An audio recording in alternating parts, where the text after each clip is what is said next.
కిషన్ రెడ్డి గారికి, గౌరవనీయులు రామలింగేశ్వరరావు గారు, గౌరవనీయులు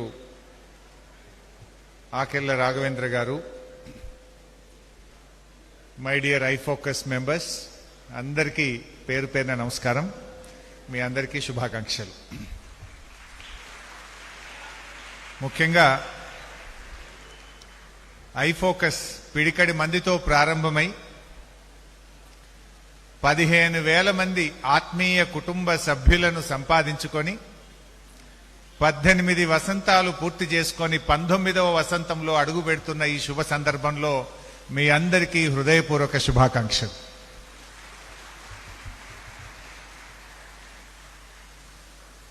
ఇది ఒక గొప్ప ప్రయత్నం.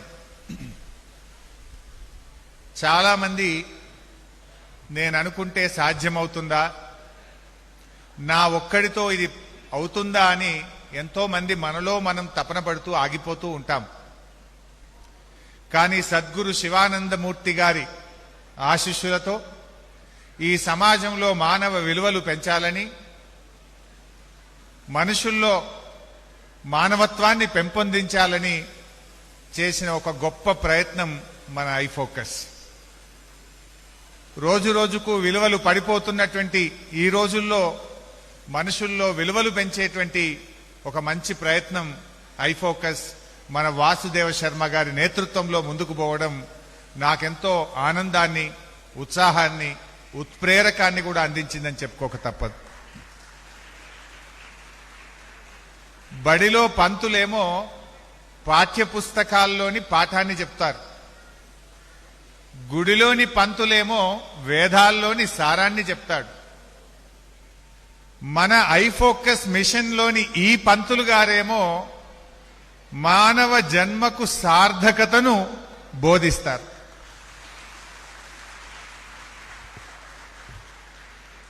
ఐఫోకస్ అంటే ఇది ఒక గుడి, ఇది ఒక బడి, సద్గురు శివానందమూర్తి గారు చూపించినటువంటి మానవీయ విలువల ఒడి.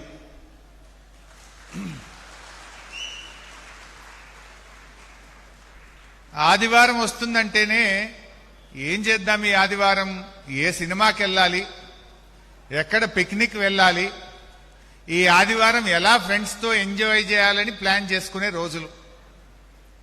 కానీ ఈ ఆదివారాన్ని మనల్ని మనం అర్థం చేసుకోవడానికి, సమాజాన్ని అర్థం చేసుకోవడానికి, ఈ సమాజ సేవ కోసం ఒక ఆదివారాన్ని ఖర్చు పెట్టేంత గొప్ప ఆలోచన చేసింది మన ఐఫోకస్.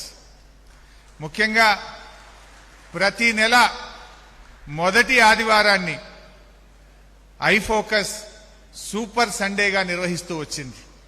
నేను ఎన్నో విజయగాథలు విన్నాను.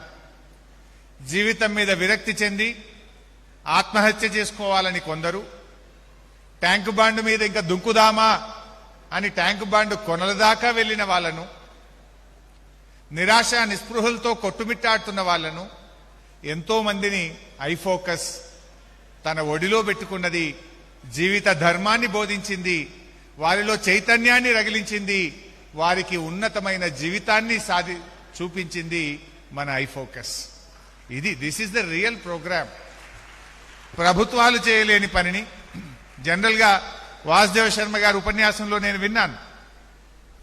ఎంతసేపు ఈ ప్రభుత్వం నాకు అది చేయలేదు, లేదా ప్రభుత్వం నాకు ఇంకేమో ఇవ్వలేదు, నాన్నగారేదో ఇవ్వలేదు, బంధువులేదో ఇవ్వలేదు, ఇంకెవరో ఏదో ఇవ్వలేదు అని ఎదుటివారిని నిందిస్తూ జీవించడం కాదు, నువ్వు సమాజానికి ఏం చేస్తావో ఆలోచిస్తూ ముందుకు నడువు అంటాడు మా వాసుదేవ శర్మ గారు. చాలా గొప్ప ఆలోచన. నిజంగా ప్రతి మనిషిలో శక్తి ఉంది, కానీ ఆ శక్తిని వెలికి తీసే ప్రయత్నం చేసింది ఐఫోకస్. చాలా మంచి ప్రయత్నం చేసింది. నిజానికి మనుషుల్లో మమత, సమత, మానవతలను పెంపొందించే గొప్ప ప్రయత్నం చేసింది మన ఐఫోకస్. రోజు రోజుకు మమత, సమత, మానవతలు నశించిపోయే ఈ సమాజంలో వాటిని కాపాడడం కోసం, వాటిని పెంపొందించడం కోసం చేసే ఒక ఉన్నతమైనటువంటి ప్రయత్నం మన ఐఫోకస్ చేసింది. ఈరోజు మనిషిని మనిషిగా, ఒక మంచి మనిషిని మహోన్నతుడిగా తీర్చిదిద్దుకోవడం అది ఎవరో చేయరు, అది మనమే చేసుకోవాలి. మనని మనమే సానబట్టుకోవాలి. మనని మనం అర్థం చేసుకున్నప్పుడు మాత్రమే అది సాధ్యమవుతుంది. ఇదే మన ఐఫోకస్ అందరికీ బోధించింది. ఐఫోకస్ లో జాయిన్ అయితే ఇక్కడ ఏదో నేర్పుతారని అనుకోవచ్చు. ఇక్కడ ఏది నేర్పరు. ఏం నేర్చుకోవాలో చెప్తారు, ఎలా నేర్చుకోవాలో దారి చూపిస్తారు. నీ జీవితాన్ని నువ్వు ఎలా మార్చుకోవాలో మాత్రమే మన ఐఫోకస్ లో చెప్పే ప్రయత్నం చేస్తుంటారు.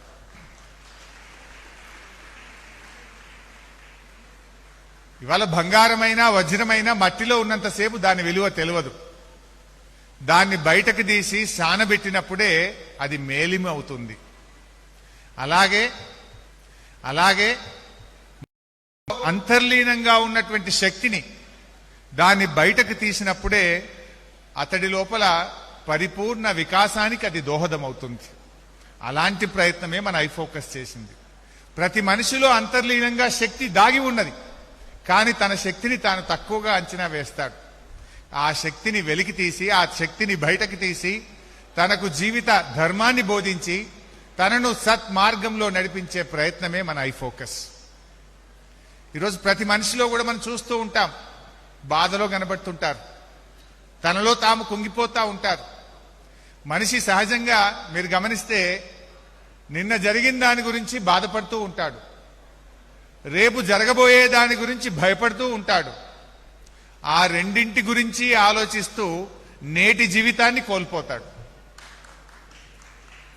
ఆ బాధ భయం అనే భావనల నుంచి మనిషి బయటకు వచ్చి తన వాస్తవ జీవితాన్ని అనుభవించగలిగిన వాడే నిజమైనటువంటి మనిషి.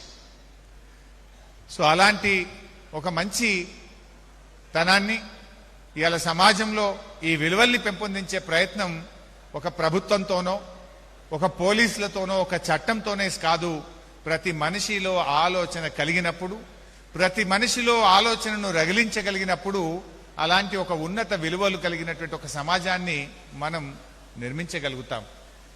సో నిజంగా ఇంకా చాలా విషయాలు నాకు మాట్లాడాలని ఉంది, వాసుదేవ్ శర్మ గారి మాటలు వినాలని ఉంది, మీ అందరి విజయ గాథలు కూడా విని నేర్చుకోవాలని నాకు ఉంది. కానీ తప్పని పరిస్థితి. దాదాపు నాకు గంటన్నర పట్టింది ఇక్కడ రావడానికి. మళ్ళీ ఇక్కడి నుంచి రవీంద్ర భారతి వెళ్ళాలంటే ఇంకో గంటన్నర పడుతుంది. అందుకే ట్రైన్ ఎక్కాలని నేను అనుకున్నా. అది కోఇన్సిడెన్స్, కిషన్ రెడ్డి గారు కూడా అదే ట్రైన్ ఎక్కుతున్నట్టున్నాడు. బట్ ఫైనల్ గా ఐఫోకస్ గురించి ఎవరైనా ఒక వ్యాఖ్యంలో చెప్పండి అంటే నేను చెప్తాను. ఐఫోకస్ గురించి విద్యార్థుల్లో ఏకాగ్రత సాధించడానికి, ఉద్యోగస్తుల్లో సమర్థత పెంచడానికి, మహిళల్లో ఆత్మస్థైర్యాన్ని నింపడానికి, యువతలో చైతన్యాన్ని నూరుపోయడానికి, వ్యాపారుల్లో నైపుణ్యాన్ని పెంపొందించడానికి, మొత్తంగా మనిషిలో మానవత విలువలు పెంచేదే ఐఫోకస్.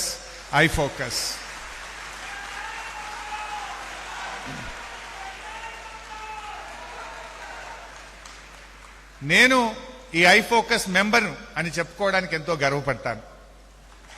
వాసుదేవ శర్మ గారు ఒక 8 ఏళ్ల క్రితం ఆయనతో అయినటువంటి నా పరిచయం ఒక సభ్యుడిగా, నేను చేతనైనంత వరకు ఒక ప్రజాప్రతినిధిగా ఏం చేయగలుగుతామో చేయడమే కాదు, ఒక విలువలు కలిగిన ఒక సమాజం కోసం, ఈ సమాజంలో ఒక బాధ్యత కలిగిన ఒక పౌరుడిగా తోటి వారికి ఎంతవరకు మనం చేయగలుగుతాము అనే ఒక గొప్ప ఆలోచనను ఐఫోకస్ ద్వారా పొందాను.